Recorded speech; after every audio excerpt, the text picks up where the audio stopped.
Jadi waktu kecil saya masih ingat, saya adalah cucu kesayangan daripada nenek saya. Nah, nenek saya itu pada suatu hari dadanya sakit, merasa nggak enak. Kemudian kita panggil dokter ya, waktu itu tahun 70-an.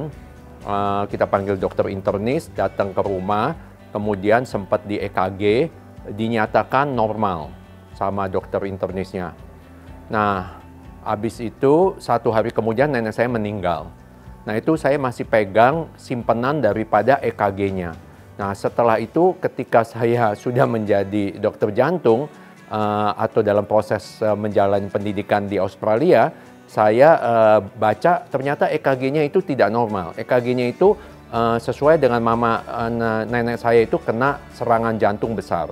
Ya, jadi saya lihat kok bisa terjadi salah diagnosis. Padahal dokter yang melakukannya itu cukup terkenal di Indonesia pada saat itu. Dokter itu penyakit dalam, subspesialisasinya jantung. Nah, yang kedua adalah ketika ayah saya sakit jantung ya. Nah, itu berobat ke seorang profesor yang sangat terkenal di Indonesia. Nah, itu nunggunya itu sampai 8 jam. Nah, waktu itu saya mahasiswa kedokteran, jadi saya bilang lucunya gini, disuruh datang jam 3, tapi masuknya nanti jam 1, jam 2 pagi.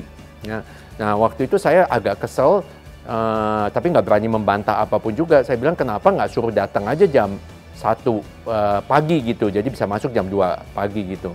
Jadi time management saya lihat pada saat itu sangat buruk ya di pelayanan ke jantung Indonesia. Nah, begitu juga pasiennya beramainya bukan main. Jadi saya lihat kita kekurangan dokter jantung.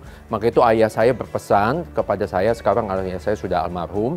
Waktu itu berpesan supaya saya menjadi dokter jantung karena Indonesia ini membutuhkan dokter jantung yang pandai, yang pintar juga di time management. Jangan bikin susah pasiennya. Nah, itulah yang momen-momen yang mana saya tergerak untuk menjadi seorang ahli jantung.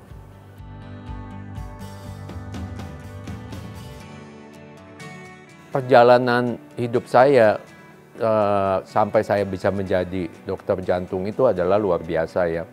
Jadi kita tahu bahwa di Indonesia itu, ini maaf kata saya harus ungkapkan, untuk minoritas untuk menjadi spesialis itu sulit ya. Apalagi waktu itu saya masuk ke Universitas Indonesia, yang mana sangat kompetitif. Tapi untungnya karena saya super rajin, memang dari kecil saya selalu juara 1. Ya, kemudian juara umum. Nah, pada waktu masuk ke Universitas Indonesia, nilai saya paling tinggi seluruh Indonesia. Jadi nggak bisa ditolak, harus diterima. Nah, kemudian saya masuk ke perguruan tinggi Universitas Indonesia, mendapat gelar summa cum laude. Ya. Nah, tetapi setelah menjalani pendidikan di sana, saya merasa ketimpangan karena saya sangat rajin ya, saya baca textbook. Saya tanya ke dosen-dosen, dia nggak bisa jawab. Malah dia balik marah sama saya. Nah, saya bilang, waduh, pendidikan ini not good. Oleh sebab itu saya putuskan, kalau saya lulus nih nanti, saya akan pergi ke luar negeri. Karena this is not good, nggak cukup untuk saya dengan kemampuan saya, talenta saya, dan prestasi saya. Kalau saya tetap di Indonesia, saya bilang ini not good. Maka itu saya putuskan untuk ke Australia saat itu. Dan di Australia saya menjadi orang pertama Indonesia yang mendapat gelar sana. Memang susah sekali, tapi alhamdulillah puji Tuhan saya berhasil mencapai segalanya di sana. Di sana juga pendidikan jantung harus melalui pendidikan penyakit dalam dulu. Nah, habis itu baru ambil jantung, baru ambil intervensi. Begitu saya sempat juga ambil PhD saya, 2 ya, yang satu di bidang pendidikan, yang satu lagi postdoktoral di bidang molecular biologist ya, atau vascular biologist. Nah, selanjutnya saya memutuskan memang cita-cita saya adalah untuk menjadi dokter jantung di Indonesia karena tadi kekurangan tenaga jantung yang ahli dan juga time management. Nah, disitulah saya mulai mempraktekkan janji-janji saya kepada almarhum bapak saya dan akhirnya berhasil gitu menjadi dokter jantung. Dan kita alhamdulillah puji Tuhan kita nggak pernah menyuruh pasien kita nunggu berjam-jam ya. Pasien kita paling maksimum juga 1 jam. Itu pun juga kita harus melayani pasien itu. Jadi kita harus pintar-pintar time management seperti di Singapura atau di Malaysia. kalau pasien datang, seperti kita ketahui, dia nggak nunggu lama. Jadi sesibuk apapun dokternya, dia harus punya time management yang baik. Kalau nggak, akhirnya kayak sekarang pasien-pasien kita pada berobat lari ke luar negeri.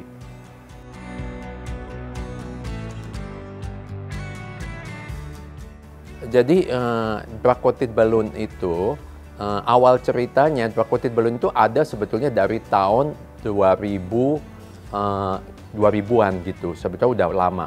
Dan mereka berkembang di negara Eropa seperti Jerman, Prancis, Italia, Inggris ya. Nah, kemudian pada waktu masa COVID itu, mereka mempublikasikan banyak sekali karena hasilnya baik di situ. Nah, cuma sayangnya di Indonesia pada saat itu banyak dokter jantung yang isolasi mandiri di rumah. Jadi saya salah satu dokter jantung yang pasang badan yang menangani pasien-pasien selama COVID, pasien-pasien jantung. Nah, di situ profesornya itu sempat berbicara dengan saya dari Italia, kemudian kita menyatakan bahwa kita siap untuk merangkul teknologi drug-coated balloon ini. Nah, itu kita awal-awalnya. Nah, ternyata hasilnya sekarang sudah banyak sekali ya, hampir 90% daripada kasus-kasus yang kita lakukan dalam segi intervensi, kita lakukan dengan drug-coated balloon. Nah, keuntungannya apa sebetulnya dengan drug-coated balloon? Drug-coated balloon itu, ya, kalau kita tahu teknologi sebelumnya yaitu pemasangan cincin, yaitu cincin yang dilapis obat. Itu ada benda asing, ada logam yang kita tinggalkan di tubuh pasiennya. Sedangkan kalau drug-coated balloon, kita tidak meninggalkan apapun juga. Cuma membesarkan pembuluh darah pasien, kemudian memasukkan balon yang ada lapis obat, obatnya itu ditempelkan di pembuluh darahnya, kemudian balonnya dicabut. Jadi tidak ada yang ditinggalkan kecuali serbukan obat-obat yang sangat kecil. Nah, apa sih sebetulnya keuntungannya? Keuntungannya kalau kita pasang stent, ya, stent itu ke depannya dia harus minum pengencer darah. Kadang-kadang 2 macam pengencer darah seumur hidup. Sedangkan dengan teknologi drug-coated balloon, hal itu tidak begitu harus dilakukan. Bisa cuma 1 pengencer darah dan dosisnya bisa kecil. Ya. Jadi untuk pasien-pasien yang ada perdarahan lambung, pasien-pasien yang mudah berdarah, kadang-kadang gosok gigi berdarah, atau pasien-pasien yang direncanakan untuk melakukan mereka mau melakukan tindakan ya, misalnya mau cabut gigi atau mau endoskopi, itu lebih bagus kita pakai drug-coated balloon karena abis itu pengencer darahnya kita bisa stop lebih aman dibandingkan dengan pemasangan stent. Ada satu kondisi yang namanya instant thrombosis, terjadi gumpalan darah di dalam stent. Nah, itu nggak bakal terjadi kalau dengan drug-coated balloon, belum ada laporannya, jadi aman. Nih. Kemudian pemasangan stent ada resiko namanya instant restenosis. Ya, terjadi pembentukan sumbatan kembali di dalam cincin yang dipasang. Nah, dengan teknologi drug-coated balloon hal ini tidak terjadi. Ya, lebih kecil, apalagi kita kombinasikan, kita mungkin salah satu yang di dunia ya, yang mengkombinasikan drug-coated balloon dengan whole food plant-based diet. Itu satu-satunya di dunia. Karena hasilnya soal plant-based diet ini nanti saya jelaskan selanjutnya. Ya, itu sangat melindungi pasien dari kejadian restenosis. Ya. Nah, kemudian hal lainnya, kalau pasiennya muda, kalau kita pasang cincin, pembuluh darahnya itu dia nggak bisa mekar karena sudah terpatok dengan cincin di situ.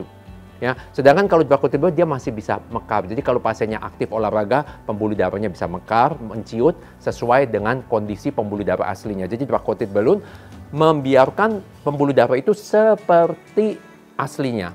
Nah, kita tahu teknologi drug-coated balloon saat ini menjadi banyak sekali yang menginginkan. Karena pasien-pasien Asia, termasuk Indonesia, Jepang, kurang suka konsep menaruh benda asing di dalam tubuhnya. Jadi begitu ada teknologi ini, berbondong-bondong pasien mencari saya untuk mendapatkan tindakan dengan teknologi drug-coated balloon. Dan makin lama banyak sekali paper-papernya menunjukkan hampir semua kasus-kasus tindakan intervensi bisa dilakukan dengan drug-coated balloon. Dan kita terus berkembang dalam hal ini.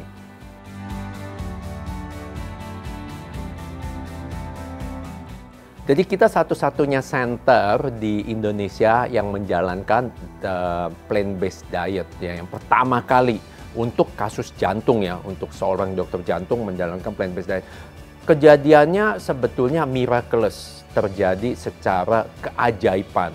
Waktu itu kira-kira 7 tahun yang lalu, saya biasanya rajin CT scan ya, karena saya punya orang tua, tadi saya cerita bahwa ayah saya itu menderita sumbatan jantung, jadi saya takut menderita sumbatan jantung. Jadi saya hampir setiap 1 atau 2 tahun saya CT scan. Nah biasanya aman, tapi pada saat itu ketika saya umurnya 54 tahun ya, CT scan saya menunjukkan bahwa saya punya sumbatan 50% di pembuluh darah utama, di LAD. Waduh, saya langsung kaget sekali dan rasa takut ya, karena pikirnya saya nggak bisa minum, waktu itu belum ada Dracotid Balloon ya. Saya nggak bisa minum pengencer darah karena saya pernah perdarahan lambung. Jadi kalau saya harus dipasang ring, wah celaka saya. Bagaimana ini? Saya doa terus. Kemudian akhirnya Tuhan menjawab. Rahasianya itu ada di whole food plant-based diet. Nah saya pelajarin, ternyata ada profesor namanya Profesor Dean Ornish. Ya kita sebetulnya udah tahu udah lama nih bahwa Dean Ornish ini terkenal dengan konsep plant-based diet. Cuma kita ignore, selama ini kita ignore itu dari tahun 1998. Kemudian Esselstyn, ya kita udah tahu papernya, kita tahu segala macam, tapi kita bilang ini cuma mau menarik perhatian, kita sangat skeptis pada saat itu. Tapi pada waktu saya kena musibah, kena sumbatan jantung, saya nggak ada pilihan lain. Saya harus pelajarin apa sebetulnya rahasianya. Ternyata saya baca, terus saya gali ya selama berbulan-bulan. Akhirnya sambil saya mengikuti plant-based diet itu, nah setelah ini singkat cerita, saya tahu bahwa saya akan mengalami regresi. Ternyata terbukti 4 tahun kemudian, sumbatan saya yang tadinya 50% mengecil menjadi 20%. Nah, sumbatan saya kebetulan yang jenisnya waktu itu saya ke Australia, dilakukan pemeriksaan khusus, jenisnya yang vulnerable plaque gitu. Jadi yang cukup berbahaya. Nah, waktu itu belum ada teknologi Dracotid Balloon. Dan pemasangan stent waktu itu masih dalam tahap penelitian.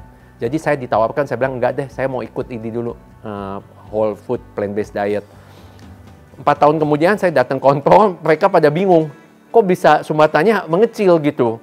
Dan kapurnya juga mengecil, kapurnya yang tadinya 58, 4 tahun kemudian biasanya pasien-pasien kapurnya tambah besar. Ini kapurnya cuma 42. Ya, nah itu saya publikasi gitu. Tapi kembali, saya nggak sakit hati, nggak kecewa kalau teman saya sekarang sangat skeptis sama whole food plant-based diet. Karena dulu saya juga termasuk salah satu seperti gitu. Tapi saya rasa ke depannya mereka tidak bisa skeptis lagi ya, kita nggak bisa skeptis. Karena ada satu teknologi yaitu artificial intelligence. Nah, kalau kita buka di artificial intelligence, yaitu fair ya, adilnya, dia akan merangkum semua data-data yang ada. Ditanya kepada artificial intelligence, dalam ini ChatGPT, apa diet yang paling bagus saat ini untuk pasien dengan sumbatan jantung? Jawabannya adalah whole food plant-based diet. Bahkan nama kita masuk ke ChatGPT, kita adalah pioneer dalam bidang ini. Nah ini luar biasa sekali, jadi kedepannya masyarakat makin pintar. Nah saya juga mau cerita ya, pasien-pasien saya itu saya kumpulkan dalam grup WhatsApp. Waktu itu mereka agak skeptis. Karena setiap kali mereka second opinion ke dokter lain nggak pernah menyebutkan dampak benefit positif daripada whole food plant-based diet. Nah, sekarang rating saya naik lagi. Karena mereka cek di ChatGPT. Ternyata ChatGPT menvalidasi semua yang saya katakan itu benar. Dari 6 tahun yang lalu. Termasuk Dracotid Balloon. Dracotid Balloon sekarang di Amerika ya baru 2024 di-approve. Ya karena dia agak telat, karena waktu itu ada suatu insiden, kejadian buruk terjadi di situ sehingga izinnya didapat baru tahun 2024. Tapi sekarang Amerika langsung mengundang semua pakar-pakar Dracotid Balloon yang jago di dunia untuk ngajarin mereka. Saya rasa 2-3 tahun lagi Dracotid Balloon akan menguasai dunia intervensi. Oh ya, whole food plant-based diet ya. Saya udah pakai di pasien-pasien dengan hipertensi, pasien-pasien dengan darah tinggi yang minum banyak obat. terjadi reversal. Darah tingginya sembuh tanpa obat. Obatnya kita stop. Tensinya menjadi bagus. Salah satunya istri saya, dulunya 3 macam obat. Pertama tensinya 170/110. Sekarang 100/60 dengan diet tanpa obat. Kemudian pasien-pasien dengan diabetes yang gula darahnya tinggi, berhasil kita lepas dari insulin. HbA1c ada 13, ya tinggi sekali. Normalnya harusnya di bawah 5,8, itu kita turunkan sampai kurang lebih 6. Ya, dengan diet. Berat badan, ada pasien berat badannya turun 60 kilo. Dan langgeng. Bukan seperti diet yang kita sebut diet yoyo, nanti turun, nanti naik lagi, nanti turun. No, it's not good, nggak sustainable. Kita punya program ini sustainable karena kita ajarkan mereka untuk mengubah pola pikirnya, mengubah pola dietnya ya. Kemudian pasien-pasien dengan sumbatan jantung, apalagi yang sumbatan jantungnya kecil ya, di bawah 50%, banyak yang mengalami regresi. Ya, dan begitu angka kejadian restenosis kita, apalagi dengan teknologi drug-coated balloon, itu sangat rendah ya. Cuma saya males untuk publikasikan di dunia, karena maaf kata, Indonesia setiap kali publikasi hampir semuanya ditolak sama dunia internasional.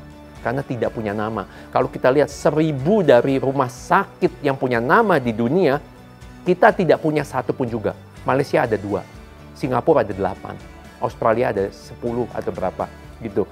Jadi kita nggak punya satu pun rumah sakit yang masuk 1000 rumah sakit terbaik di dunia. Nah itu yang sangat mengecewakan dan mengecilkan hati ya. Kalau saya saat ini ada di Australia, saya punya publikasi banyak yang akan terima. Tapi saat ini karena saya ada di Bethesda, apalagi private hospital, bukan rumah sakit pendidikan, susah untuk lompat ke itu. Tapi kita tahu, yang penting Tuhan tahu, pasien-pasien kita mengalami benefit, dan kita tahu.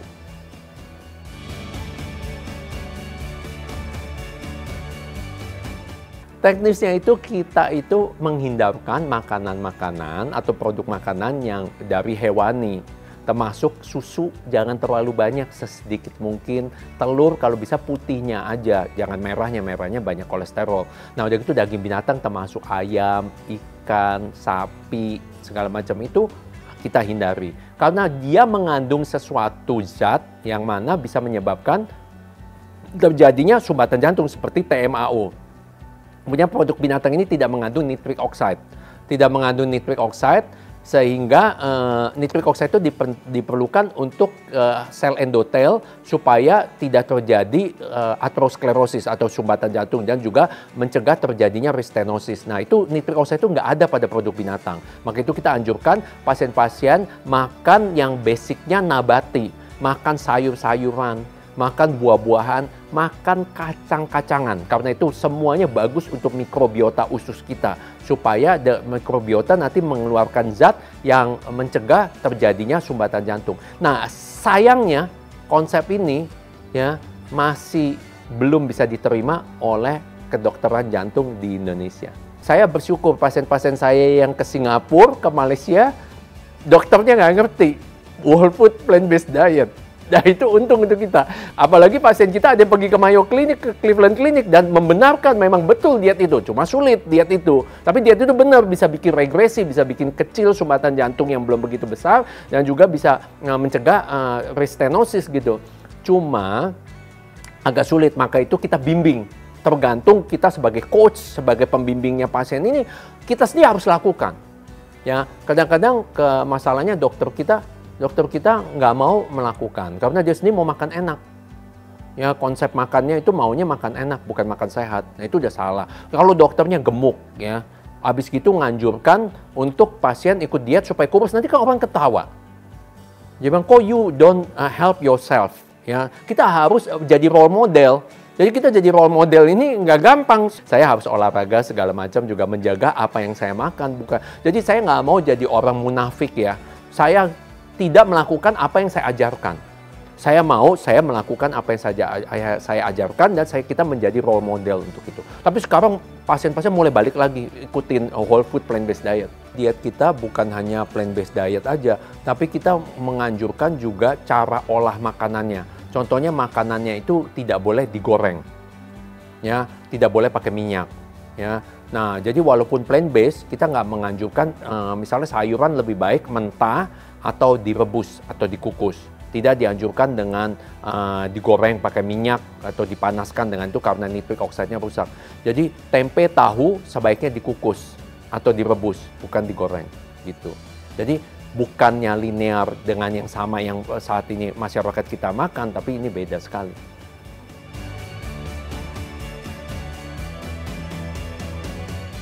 Penyakit jantung ini adalah number one killer, pembunuh utama daripada kematian yang disebabkan oleh penyakit-penyakit. Nah, jadi tiap kali ada gitu, itu yang disorot. Yang nggak disorot banyak terjadi di luar sana, yang pasien tiba-tiba mendadak meninggal kena serangan jantung. Jadi penyakit jantung ini ke depannya sampai tahun 2050 menjadi penyebab utama daripada kematian dan kesakitan, angka kesakitan atau morbiditas.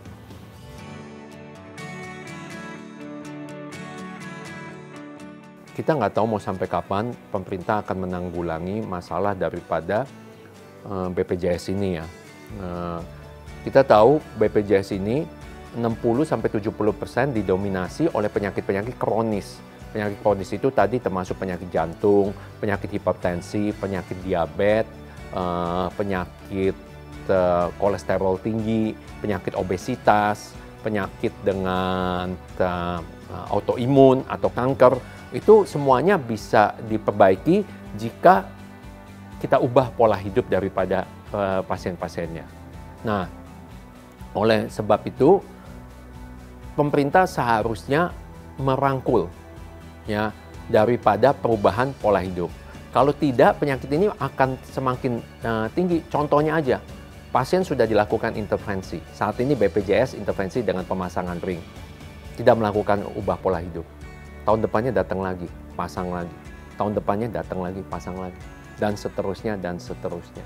Ya, sedangkan kalau kita putus akar permasalahannya setelah pasang ring, kemudian diubah pola hidup, tahun depannya nggak pasang lagi. Bisa sembuh. Ya, jadi peran daripada pemerintah memberikan nasihat seupaya preventif dan promotif itu sangat penting. Dan kalau bisa juga dimasukkan ke dalam kurikulum, yaitu setiap dokter muda harus belajar mengenai perubahan pola hidup untuk pasien-pasiennya. Nanti dapat SKP. Jadi dokter muda itu akan berlomba-lomba untuk belajar demi kepentingan masyarakat bersama.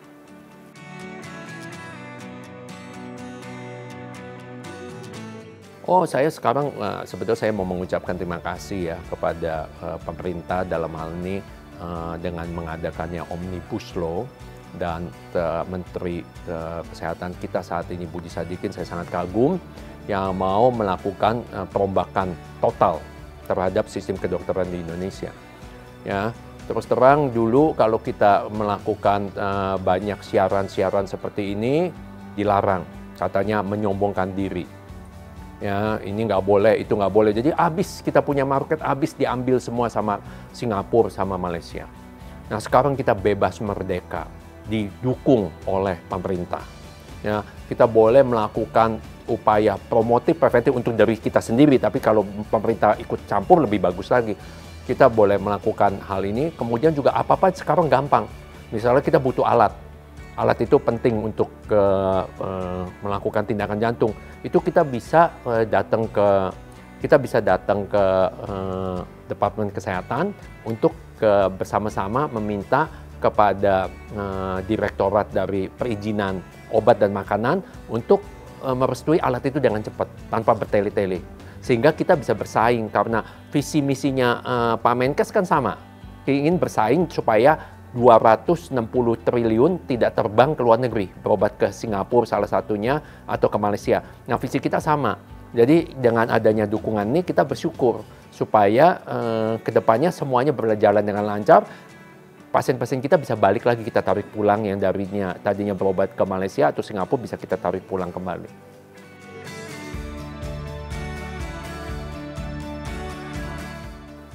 The last message terhadap masyarakat kita, jangan bodoh, pelajari sendiri, ya, baca ChatGPT, lihat di situ yang paling sayang terhadap badan kita adalah kita sendiri, bukan dokter kita. Ya, kita lihat kita harus jaga badan kita sendiri Karena badan kita sendiri itu tidak bisa lari dari proses penuaan. Dan diet atau mengubah pola hidup ini menghambat proses penuaan. Ya. Kemudian juga mereversal. Kalau kita punya penyakit, jangan mau cuma mengandalkan obat. Kita mau kalau bisa kita lepas obat, minum obat. Karena kita bisa, beberapa penyakit ini bisa, kita terbebas dari penyakit itu dengan mengubah pola hidup. Bukan hanya kita hidup-hidupan saya bilang. Hidup-hidupan ini gini, setiap minggu ke dokter. Atau bahkan setiap hari ada di rumah sakit. Itu hidup-hidupan. Kita mau hidup tapi punya kualitas yang bermutu. Kita kuat dan sehat. Umur kita masih 80, 90 tapi kita masih produktif, masih bisa bekerja. Tidak menyusahkan anak cucu kita. Gitu. Jadi coba tolong lihat lagi. Ubah pola hidup. Ya, karena kedepannya it's too late. Nanti kalau ada terapi genetik atau terapi yang lain, badannya udah rusak, nggak bisa dibetulin. Nah, kita betulin sedini mungkin kita betulin daripada dengan mengikuti program perubahan lifestyle ini. Nah, juga untuk yang tertarik, mereka bisa datang ke Rumah Sakit Bethsaida karena kita sangat terkenal di bidang perubahan lifestyle ini. Ya, untuk membantu bukan hanya pasien jantung, tapi pasien dengan darah tinggi, pasien dengan gula darah, pasiennya obes, ya obesitas, kita banyak kesaksiannya, itu bisa tertolong dengan program kita. Kemudian pasien-pasien dengan kolesterol tinggi supaya jangan terjadi sumbatan lagi. Yang kedua, pesan saya hati-hati dengan berita-berita di media massa. Ya, makan telur katanya sehat. Ya, nggak ada bukti ilmiahnya. Yang ngomong juga bukan dokter jantung, nggak tahu dari mana, notabene-nya nggak jelas gitu. Kadang-kadang orang awam bisa memberikan ceramah mengenai kesehatan. Dan banyak yang dengar karena asal ngomong aja gitu. Asal ngomong bahwa makan, ada yang bilang makan daging-daging itu sehat, kolesterol itu sehat. Kolesterol itu harus dibikin setinggi mungkin. Padahal jelas-jelas sekali di guideline menyatakan, guideline jantung, guideline orang dengan diabetes, orang dengan hipertensi, menyatakan bahwa kolesterol harus dibuat serendah mungkin. Apalagi kalau orang-orang sudah mempunyai sumbatan. Ketiga, tolong. Kita sama-sama ya sangat memalukan untuk pasien-pasien itu berobat ke luar negeri. Karena negara kita ini sebetulnya lebih maju, ya. Kita lebih kaya daripada Malaysia sebetulnya. Ya. Jadi kalau pasien kita sampai pergi ke Malaysia itu memalukan. Berikanlah kesempatan lagi buat dokter-dokter kita yang saat ini dibantu dan didukung oleh pemerintah untuk menunjukkan giginya. Ya, jadi saya siap. Kalau saya nggak takut mau bersaing dengan Malaysia dan Singapura, silakan. Ya, karena ini adalah negara saya, ini bangsa saya, ya, tanah air saya. Saya lebih tahu sifat-sifat daripada pasien-pasien kita. Ketimbang orang Singapura atau orang Malaysia, ketimbang dokter dia. Ya, jadi kalau kita suruh adu, ini saya yakin kita harus menang. Karena kita lebih menguasai medan perangnya. Ini negara kita kok, bangsa kita kok, kita bisa tahu kok. Nah, orang kita juga kalau kita ngomong pelan-pelan, Pak, ini kan kita sudah berikan pelayanan terbaik. Saya udah berikan segalanya. Tolonglah Pak, balik Pak, jangan berobat ke luar negeri. Oh, biasa pasien nurut. Pasien kita baik-baik loh. Dia nurut, dia bilang, iya kita mau bantu. Kan kita, Pak, Bapak lihat Pak. Bapak bukan hanya mengasih makan dokternya Pak. Di rumah sakit ini Bapak lihat, tenaga kerja begitu banyak. Pak, Bapak kasih makan mereka. Kesianlah, berobat di sini, jangan berobat ke luar negeri. Ya, saya rasa 3 pesan itu cukup dan mudah-mudahan di kesempatan berikutnya kita bisa berbincang-bincang kembali. Terima kasih.